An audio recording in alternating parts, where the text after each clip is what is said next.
ਇੱਕ ਅਖਬਾਰ ਦੇ ਵਿੱਚ ਛਪੀ ਖਬਰ ਦੀ, ਜਿਹਦੇ ਵਿੱਚ ਸੁਖਬੀਰ ਸਿੰਘ ਬਾਦਲ ਨੂੰ ਬੇਦੋਸ਼ਾ ਕਿਹਾ ਗਿਆ ਹੈ। ਕਿਹੜੇ ਮਾਮਲੇ ਦੇ ਵਿੱਚ ਕਿਹਾ ਗਿਆ?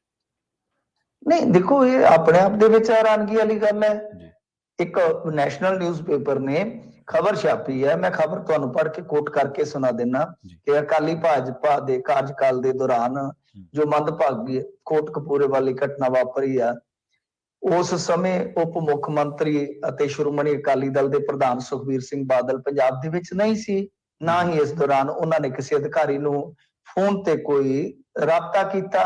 ਜੀ ਸੁਖਬੀਰ ਸਿੰਘ ਬਾਦਲ ਉਸ ਸਮੇਂ ਦੇ ਦੌਰਾਨ ਨਿੱਜੀ ਕੰਮ ਲਈ ਪੰਜਾਬ ਤੋਂ ਬਾਹਰ ਗਏ ਹੋਏ ਸਨ। ਉਹਨਾਂ ਨੂੰ ਘਟਨਾ ਦੀ ਸੂਚਨਾ ਮੀਡੀਆ ਰਾਹੀਂ ਮਿਲੀ। ਜੀ ਵਿਰੋਧੀ ਦਲ ਉਹਨਾਂ ਤੇ ਪੂਰੀ ਤਰ੍ਹਾਂ ਗਲਤ ਦੋਸ਼ ਮੜ ਰਿਹਾ ਹੈ। ਜੀ ਅੱਛਾ। ਉਹ ਉਸ ਗੋਲੀकांड ਦੇ ਦੌਰਾਨ ਉੱਚ ਅਧਿਕਾਰੀਆਂ ਤੋਂ ਅਪਡੇਟ ਲੈ ਰਹੇ ਸੀ, ਉਹਨਾਂ ਨੂੰ ਹੁਕਮ ਦੇ ਰਹੇ ਸੀਗੇ, ਜਦ ਕਿ ਮਤਲਬ ਕਿ ਜੋ ਪ੍ਰਚਾਰ ਹੋ ਰਿਹਾ ਹੈ, ਜਦ ਕਿ ਹਕੀਕਤ ਇਹ ਹੈ ਕਿ ਇਸ ਘਟਨਾ ਦੇ ਦੌਰਾਨ ਸੁਖਬੀਰ ਸਿੰਘ ਬਾਦਲ ਪੰਜਾਬ ਦੇ ਵਿੱਚ ਸੀ ਹੀ ਨਹੀਂ। ਨਾ ਹੀ ਘਟਨਾ ਦੇ ਸੰਬੰਧ ਚ ਕਿਸੇ ਵੀ ਜ਼ਿਲ੍ਹਾ ਜਾਂ ਆਲਾ ਅਧਿਕਾਰੀ ਨੇ ਉਹਨਾਂ ਦੇ ਨਾਲ ਸੰਪਰਕ ਕੀਤਾ। ਜੀ ਤਾਂ ਗੱਲ ਇਹ ਹੈ ਕਿ ਅੱਛਾ, ਇਹਦੇ ਵਿੱਚ ਹੁਣ ਇਸ ਖਬਰ ਨੂੰ ਜੇ ਦੇਖੋਗੇ, 2 ਕਾਲਮ ਦੀ ਖਬਰ ਆ।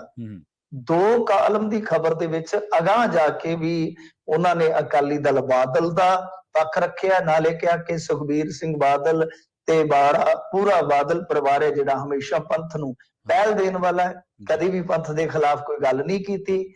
ਤੇ ਜਾਂਚ ਦੇ ਦੌਰਾਨ ਇਹ ਵੀ ਸਾਹਮਣੇ ਆਇਆ ਕਿ ਵਿਰੋਧੀ ਧਿਰ ਦੇ ਕੁਝ ਲੋਕ ਗਲਤ ਤੱਥਾਂ ਦੇ ਆਧਾਰ ਤੇ ਉਹਨਾਂ ਨੂੰ ਬਦਨਾਮ ਕਰਨ ਦੀ ਕੋਸ਼ਿਸ਼ ਕਰ ਰਹੇ ਨੇ। ਸੁਖਬੀਰ ਸਿੰਘ ਬਾਦਲ ਹਮੇਸ਼ਾ ਹੀ ਬੇਅਦਬੀ ਦੀਆਂ ਘਟਨਾਵਾਂ ਤੇ ਦੁੱਖ ਪ੍ਰਗਟਾਉਂਦੇ ਆਏ ਨੇ। ਇਹ ਚਲੋ ਭਾਸ਼ਾ ਪੰਜਾਬੀ ਦਾ ਅਖਬਾਰ ਨਹੀਂ, ਮੈਂ ਟੁੱਟੀ ਭੱਜੀ ਕੋਸ਼ਿਸ਼ ਕਰਕੇ ਤੇ ਤੁਹਾਨੂੰ ਲੱਥਾ ਕਰ ਦਿੱਤਾ।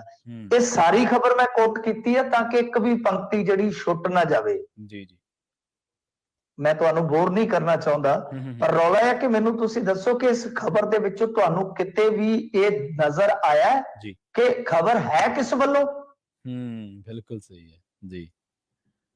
ਮੈਂ ਤੁਹਾਨੂੰ ਜਿੰਨੀਆਂ ਪੰਕਤੀਆਂ ਸੁਣਾਈਆਂ, ਅੱਖਰ ਅੱਖਰ ਪੜ੍ਹ ਕੇ ਸੁਣਾਇਆ, ਕਿਤੇ ਤੁਹਾਨੂੰ ਇਹ ਦੱਸਿਆ ਗਿਆ ਕਿ ਇਹ ਅਕਾਲੀ ਦਲ ਬਾਦਲ ਦੀ ਸਟੇਟਮੈਂਟ ਹੈ ਜੀ? ਨਹੀਂ। ਜਾਂ ਕਿਸੇ ਹੋਰ ਵਿਅਕਤੀ ਵਿਸ਼ੇਸ਼ ਦੇ ਓਪੀਨੀਅਨ ਜਾਂ ਜਿਹੜੇ ਉਹਨਾਂ ਦੇ ਆਪਣੇ ਵਿਚਾਰ ਨੇ? ਨਹੀਂ, ਇਹ ਵੀ ਨਹੀਂ। ਪੱਤਰਕਾਰ ਜਾਂ ਅਖਬਾਰ ਦਾ ਵੀ ਕੋਈ ਰਿਸਰਚ ਦਾ ਕੋਈ ਆਪਣਾ ਕੋਈ ਪ੍ਰਗਟਾਵਾ ਨਹੀਂ ਕਿ ਸਾਡੀ ਰਿਸਰਚ ਹੈ, ਔਰ ਇਹਨਾਂ ਦੀ ਰਿਸਰਚ ਹੋ ਵੀ ਨਹੀਂ ਸਕਦੀ ਕਿਉਂਕਿ ਮਾਮਲਾ ਅਦਾਲਤ ਦੇ ਵਿੱਚ ਹੈ। ਮਾਮਲਾ ਇਸ ਟਾਈਮ ਖੁਦ ਕਹਿ ਲੋ ਕਿ SIT ਦੇ ਕੋਲ ਆ। ਹਾਈ ਕੋਰਟ ਨੇ ਪਹਿਲਾਂ ਕਿਹਾ ਸੀਗਾ ਕਿ ਮੀਡੀਆ ਨੂੰ ਕਿਸੇ ਕਿਸਮ ਦੀ ਇਸ ਕੇਸ ਦੇ ਮੁਤਲਕ ਤੁਸੀਂ ਕੋਈ ਵੀ ਇਨਫੋਰਮੇਸ਼ਨ ਦੇਣੀ ਨਹੀਂ ਹੈ। ਤਾਂ ਇਹ ਖਬਰ ਕਿਵੇਂ ਛਪੀ ਹੈ ਜੀ? ਇਹ ਖਬਰ ਕਿਵੇਂ ਛਪਾਈ ਹੈ ਔਰ ਇਹ ਖਬਰਾਂ ਕਿਵੇਂ ਚੱਲ ਰਹੀਆਂ ਨੇ ਇਸ ਪੰਜਾਬ ਦੇ ਵਿੱਚ?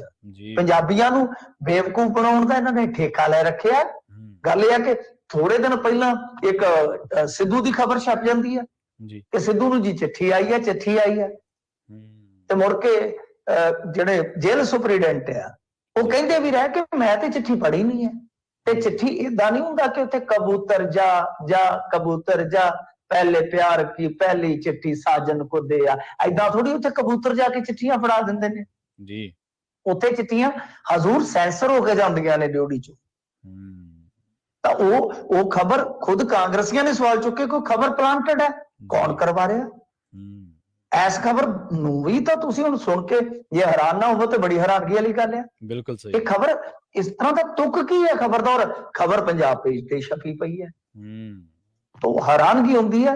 ਖੈਰ ਇਹ ਚਲੋ ਇਹ ਪੱਖ ਜਿਹੜੇ ਉਹ ਅਕਾਲੀ ਦਲ ਪਹਿਲਾਂ ਵੀ ਰੱਖ ਚੁੱਕਾ ਵਾ, ਪਰ ਇੱਕ ਅਖਬਾਰ ਦੀ ਮੈਂ ਤਾਂ ਕ੍ਰੈਡੀਬਿਲਿਟੀ ਤੇ ਸਵਾਲ ਚੁੱਕੂੰਗਾ ਕਿ ਇਹਨਾਂ ਨੇ ਨਾ ਕੋਈ ਉਜਾਗਰ ਕੀਤਾ ਕਿ ਕਿਹੜਾ ਰਿਪੋਰਟਰ ਆ, ਨਾ ਉਜਾਗਰ ਕੀਤਾ ਕਿ ਕਿਹੜੇ ਬਿਹਾਵ ਤੇ ਕਿਹਦੇ ਸਟੇਟਮੈਂਟ ਤੇ ਸਾਰਾ ਕੁਝ ਛਾਪਿਆ ਜਾ ਰਿਹਾ। ਸੋ ਇਹ ਆ ਸਾਡਾ ਮੀਡੀਆ ਇਸ ਤਰ੍ਹਾਂ ਲੋਕਾਂ ਦੀ ਇਹ ਸੁੱਧੀ ਬੁੱਧੀ ਭ੍ਰਿਸ਼ਟ ਕਰਦਾ ਹੈ ਜੀ। ਏਦਾਂ ਮੈਂ ਇਸ ਖਬਰ ਬਾਰੇ ਨਹੀਂ ਕਹਿ ਰਿਹਾ, ਮੈਂ ਉਦਾਂ ਹੀ ਨਤੀਜਾ ਕੱਢ ਕੇ ਕਹਿ ਰਿਹਾ ਕਿ ਇਸ ਤਰ੍ਹਾਂ ਲੋਕਾਂ ਨੂੰ ਬੇਵਕੂਫ ਬਣਾਇਆ ਜਾਂਦਾ ਇੰਡੀਆ 'ਚ, ਖਬਰਾਂ ਪਲਾਂਟ ਕੀਤੀਆਂ ਜਾਂਦੀਆਂ। ਤਾਂ ਖੈਰ ਦੇਖੋ, ਹੁਣ ਜਾਂਚ ਪੜਤਾਲ ਚੱਲ ਰਹੀ ਹੈ। ਅਸੀਂ ਕਿਸੇ ਨੂੰ ਨਾ ਬਦੋਸ਼ਾ ਕਹਿ ਸਕਦੇ ਹਾਂ ਤੇ ਨਾ ਅਸੀਂ ਕਿਸੇ ਨੂੰ ਦੋਸ਼ੀ ਕਹਿੰਦੇ ਹਾਂ ਜੀ, ਪਰ ਰੌਲਾ ਹੈ ਕਿ ਮੀਡੀਆ ਸਹੀ ਰਿਪੋਰਟਿੰਗ ਕਰੇ, ਦੱਸੇ ਤਾਂ ਸਹੀ ਨਾ ਕਿ ਇਹ ਵਿਚਾਰ ਕਿਸ ਦੇ ਆ।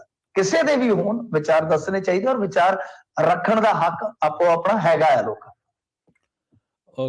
ਅਕਾਲੀ ਦਲ ਦਾ ਕੋਈ ਪੁਰਾਣਾ ਪ੍ਰੈਸ ਨੋਟ ਪਿਆ ਹੋਣਾ ਮਿੰਟੂ ਜੀ 2015-16 ਦਾ, ਉਹ ਚਿੱਠੀਆਂ ਕੱਢੀਆਂ ਹੋਣੀਆਂ ਐਡੀਟਰ ਨੇ ਵਿਚਾਰੇ ਨੇ, ਉਹਨੇ ਆਖਿਆ ਚਲੋ ਛਾਪ ਦਿੰਨੇ ਆ, ਜੇ ਕਿਸੇ ਨੇ ਫੜ ਲਿਆ ਤਾਂ ਠੀਕ ਹੈ, ਨਹੀਂ ਤਾਂ ਫਿਰ ਤੁਹਾਨੂੰ ਪਤਾ ਹੀ ਇੱਕ ਸ਼ਾਮਦੀ ਦਾ ਇਨਾਮ ਤਾਂ ਮਿਲ ਹੀ ਜਾਂਦਾ ਕਈ ਵਾਰੀ। ਹਾਂਜੀ ਨਹੀਂ ਏਦਾਂ ਨਹੀਂ ਚਾਹੀਦਾ ਨਾ, ਇਹ ਬਿਲਕੁਲ ਮਤਲਬ ਕਿ ਤੁਹਾਡੀ ਕ੍ਰੈਡੀਬਿਲਿਟੀ ਖਤਮ ਹੋ ਜਾਂਦੀ ਹੈ ਤੁਹਾਡੀ। ਤੁਸੀਂ ਕਿਉਂ ਲੋਕਾਂ ਨੂੰ ਇਸ ਤਰ੍ਹਾਂ ਮਿਸਲੀਡ ਕਰ ਰਹੇ ਹੋ? ਜਾਂ ਤਾਂ ਤੁਸੀਂ ਵਿੱਚ ਕਿਸੇ ਦਾ ਕੋਈ ਵਰਜ਼ਨ ਪਾਓ, ਕਿਸੇ ਦਾ ਨਾਂ ਪਾਓ, ਕਿੱਥੋਂ ਖਬਰ ਲਈ ਹੈ, ਤੁਹਾਡੇ ਸੋਰਸਸ ਜਿਹੜੇ ਆ ਤੁਸੀਂ ਨਹੀਂ ਰਿਵੀਲ ਕਰਨੇ ਹੁੰਦੇ, ਘੱਟੋ ਘੱਟ ਸੋਰਸਸ ਤਾਂ ਦੱਸ ਦਿਓ ਨਾ ਕਿ ਸਾਡੇ ਸੋਰਸਸ ਦੱਸ ਰਹੇ ਨੇ ਜਾਂ ਫਲਾਣੇ ਬੰਦੇ ਨੇ ਸਟੇਟਮੈਂਟ ਲਵਾਈ ਹੈ। ਨਾ ਰਿਸਰਚ ਸਟੋਰੀ ਹੈ ਇਹ, ਨਾ ਇਹ ਇਨਸਾਈਡ ਸਟੋਰੀ ਹੈ, ਨਾ ਇਹ ਕੋਈ ਪ੍ਰੈਸ ਨੋਟ ਹੈ। ਮੈਂ ਇਸੇ ਅਖਬਾਰ ਦੇ ਵਿੱਚ ਕੰਮ ਕਰਦਾ ਰਿਹਾ ਹਜ਼ੂਰ, ਮੈਂ ਇਸੇ ਕੰਮ ਲਈ ਕਈ ਸਾਲ ਗਾਲੇ ਨੇ, ਸੋ ਪ੍ਰਿੰਟ ਮੀਡੀਆ 'ਚ ਮੈਂ ਲੰਬਾ ਸਮਾਂ ਕੰਮ ਕਰਦਾ ਰਿਹਾ, ਤਾਂ ਸਾਨੂੰ ਪਤਾ ਲੱਗ ਜਾਂਦਾ ਕਿਹੜੀ ਖਬਰ ਪਲਾਂਟਡ ਹੈ ਤੇ ਕਿਹੜੀ ਖਬਰ ਜਿਹੜੀ ਹੈ ਉਹ ਚੱਕ ਕੇ ਮਤਲਬ ਕਿ ਢੱਕ ਦਿੱਤੀ ਗਈ ਹਾਸ਼ੀਏ ਤੇ।